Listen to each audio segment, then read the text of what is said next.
Hello everyone, আশা করছি তোমরা সকলে ভালো আছো। আমার নতুন আরও একটি মিনি ব্লগে তোমাদের সকলকে ওয়েলকাম।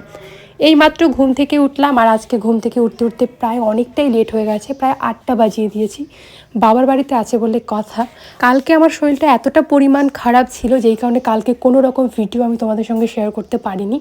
কালকে সারাটা দিন মানে রাত 3টের থেকে সকাল 10টা পর্যন্ত শুধু আমি বমি করে গেছি, মানে আমার ডায়রিয়ার মতো হয়ে গেছিলো, যেই কারণে প্রচণ্ড পরিমাণে অসুস্থ হয়ে পড়েছিলাম।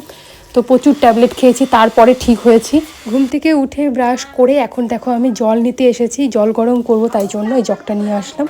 তো সকালবেলা সবাই আমাদের এই বাড়িতে গরম জল খায়, মানে হালকা গরম, বেশি একটা গরম না। কালকে তো আমার না খেয়েই দিন গেছে, খেলেই বমি হচ্ছিল, যেই কারণে কালকে একদমই ভাত খেতে পারিনি।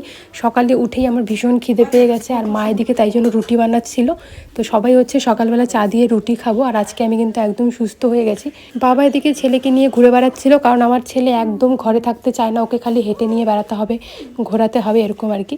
তারপর বাবা হচ্ছে গরম জল খাচ্ছিল, আমি ছেলেকে কোলে নিলাম। এখন বাবা চলে এসেছে বাবার ঘরের বিছানা গুছাতে। আমার বাবা 3টা কম্বল নিয়ে ঘুমায়, কি বলবো, এত শীত আমার বাবার। তো আমি এখন চলে এসেছি চিউনি করতে, সকালবেলা উঠে তো চিউনি করাই হয়নি। তো ছেলে এখন খেলছে, তো ভাবলাম এই ফাঁকে আমি চুলের জটটা ছাড়িয়ে নিই।